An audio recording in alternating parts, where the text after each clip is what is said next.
I'll be showing you how to delete or permanently delete your temp.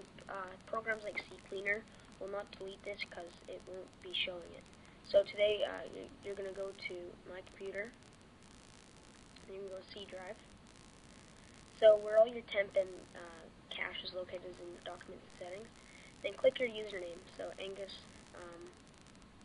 and then what we're going to do is we're going to go to Tools, and then we're going to go Folder Options, right, and then we're going to go to View right here. Then we're going to click Show Hidden Files, and then click Apply. Okay? So now we have all these folders that have light things on them, which means they're hidden. So what we're going to do is we're going to go to the Local Settings one. And then we get App Data here, but we're not doing that one today, we're doing Temp.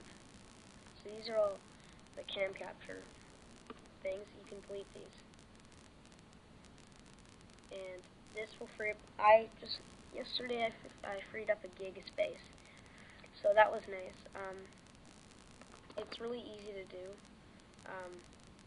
So good luck with that, and hope you free up some disk space. Thanks. Bye.